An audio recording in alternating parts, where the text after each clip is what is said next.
আসসালামু আলাইকুম ওরহমতুল্লাহ। বেসিক কম্পিউটার কোর্সের এই পর্বে সবাইকে স্বাগতম। আজকের পর্বে আমরা এমএস ওয়ার্ডের বেশ কিছু গুরুত্বপূর্ণ টুলস নিয়ে আলোচনা করব। এটি এমএস ওয়ার্ডের 4 নং পর্ব। বিগত পর্ব না দেখলে প্লেলিস্ট থেকে দেখে আসতে পারেন। আমরা ইনসার্ট মেনু নিয়ে আলোচনা করছি। গত পর্বে টেবল নিয়ে আলোচনা করা হয়েছে। এই পর্বে টেবলের বাকি অপশন নিয়ে আলোচনা করব। প্রিয় ভিউয়ার্স, আপনারা দেখতে পাচ্ছেন আমরা দুটি টেবল ক্রিয়েট করেছি। আমরা যখন টেবল ক্রিয়েট করব তখন আমাদের দুটি অতিরিক্ত মেনু চলে আসবে। একটি হচ্ছে ডিজাইন আর একটি হচ্ছে লেআউট। লেআউটে ক্লিক করার পর আমরা এই অপশনগুলো দেখতে পারবো। আমরা গত পর্বে draw table, eraser, delete, insert above, insert value, insert left, insert right এই অপশনগুলো নিয়ে আলোচনা করেছি। আমরা প্রপার্টিজটা দেখব, এটা কিভাবে কাজ করে। আপনি যখন টেবল ক্রিয়েট করবেন তখন টেবলকে আপনি আপনার কাজের সুবিধার্থে ছোটো বড়ো করতে পারবেন। যেমন আমি এভাবে মাউসের লেফট বাটন ধরে এটাকে ছোটো করে ফেলবো, দেন ডান পাশ থেকে এভাবে ধরে এটাকে ছোটো করব। এরপর হচ্ছে আমি এগুলোকে আমার মতো করে সাজিয়ে নিব। এখন আপনি চাচ্ছেন যে টেবলকে রাইট, লেফট, সেন্টার করার জন্য, কিংবা অনেকগুলো ট্যাক্স থাকবে, ট্যাক্সের মাঝে আপনার টেবলটি থাকবে। এই কাজটা কিভাবে করবেন? এই কাজটা করার জন্য আপনাকে প্রপার্টিজ অপশনে যেতে হবে। এটা হচ্ছে লেআউটের অধীনে। আমরা প্রপার্টিসে ক্লিক করছি। ক্লিক করার পর দেখেন এখানে রয়েছে অ্যালাইনমেন্ট। আমরা দেখতে পাচ্ছি এই যে অ্যালাইনমেন্টে রয়েছে এখন সেন্টার। আপনি চাইলে রাইট করতে পারেন। রাইট করার পর আমি যখন ওকেতে ক্লিক করব তখন আমার টেবলটা রাইটে চলে যাবে। এরপর হচ্ছে লেফটে ক্লিক করার পর ওকেতে ক্লিক করলে দেন আমার টেবলটা লেফটে চলে যাবে। এরপর হচ্ছে সেন্টার, দেন ওকে, সেন্টারে আসবে। এরপর দেখেন টেক্সট র্যাপিং। এখানে যদি আপনি অ্যারাউন্ডে ক্লিক করেন, দেন আমি ওকেতে ক্লিক করছি, তাহলে আমার টেবলের চতুর্পাশে টেক্সট থাকবে লাইক এভাবে।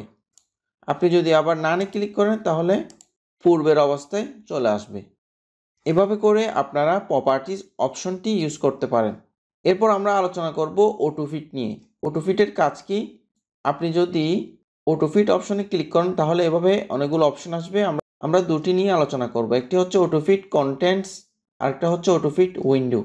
অর্থাৎ আপনার সেলের মধ্যে যে ট্যাক্স থাকবে ওই ট্যাক্স অনুযায়ী আপনার টেবলটা ফিট হয়ে যাবে।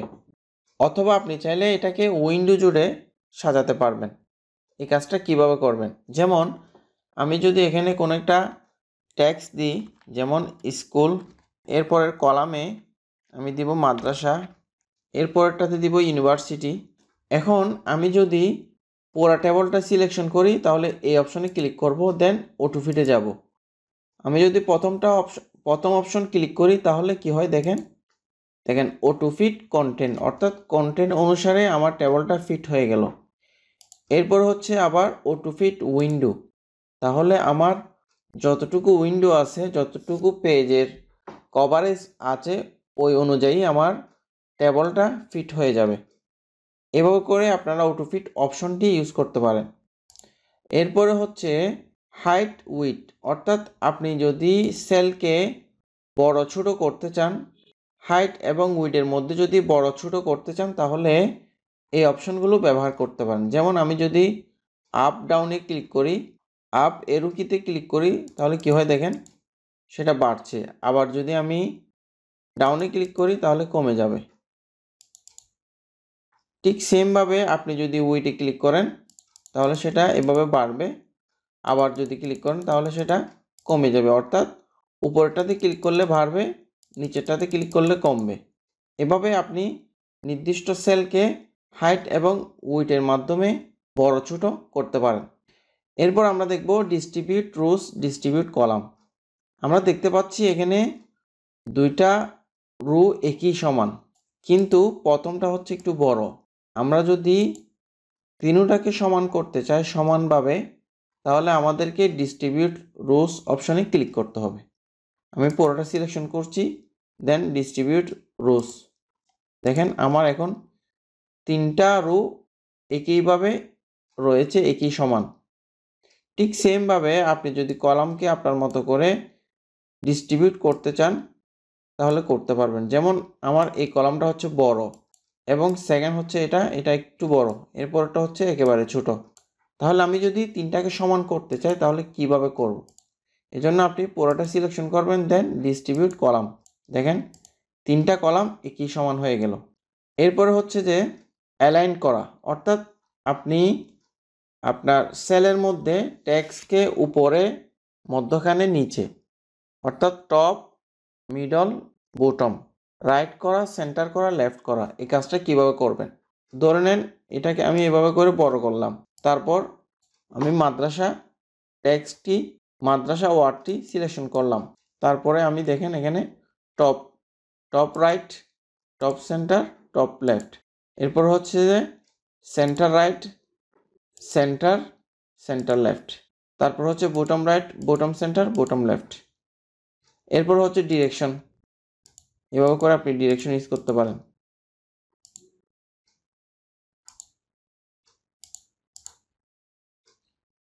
ডিরেকশন ইউজ করার পর সেটাকে অ্যালাইন্ডে রূপান্তর করতে পারেন।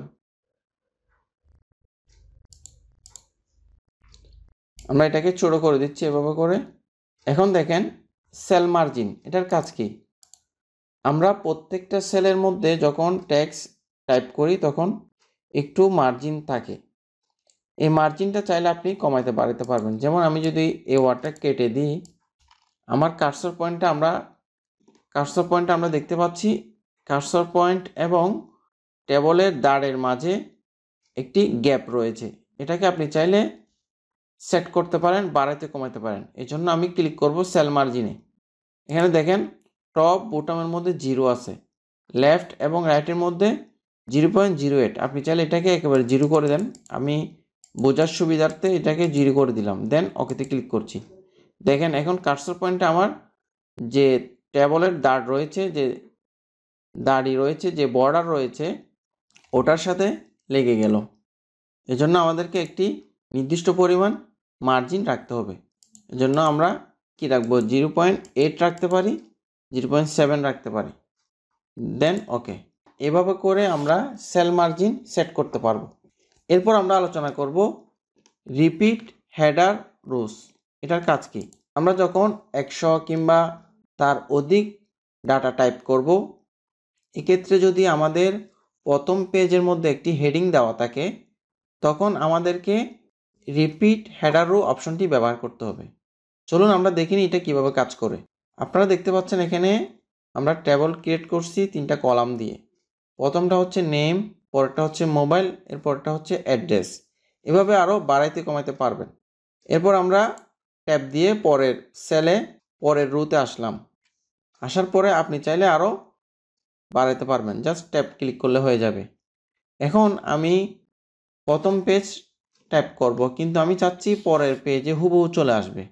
অর্থাৎ পরের পেজে আমি প্রথম পেজে যে স্টাইল ইউজ করব, যে কালার ইউজ করব, যেমন এখান থেকে আমি কি ইউজ করছি, একটা শেডিং কালার ইউজ করছি, এটা যেন পরের পেজে চলে আসে। এই কাজটা করার জন্য আপনাকে পুরোটা আপনি সিলেকশন করবেন, দেন লেআউটে যাবেন, এরপর হচ্ছে রিপিট হেডার রো এই অপশনে ক্লিক করবেন। ক্লিক করার পর দেখেন এখন আমি কিবোর্ড থেকে ট্যাপ প্রেস করার পরে কি হয় দেখেন অটোমেটিকলি আমার পরের পেজে আমার প্রথম পেজের হেডিংটা চলে আসছে। এভাবে করে আপনারা অনেকগুলো ডাটা খুব দ্রুত সময়ের মধ্যে টাইপ করার জন্য এই অপশনটি ব্যবহার করতে পারেন। তাহলে আজকের পর্বে আমরা আলোচনা করছি প্রপার্টিস নিয়ে, অটোফিট নিয়ে, height, weight, distribute rows, distribute column, align option, text direction, cell margin, এরপর হচ্ছে রিপিট হেডার রো অপশন নিয়ে। তাহলে আমরা টেবলের একটি পূর্ণাঙ্গ ধারণা পেয়ে গেছি। এছাড়াও আপনাদের কোনো প্রশ্ন থাকলে আপনারা কমেন্টে জানাবেন। আজ এখানেই শেষ করছি। আপনারা সবাই ভালো থাকবেন, সুস্থ থাকবেন। আল্লাহ হাফেজ।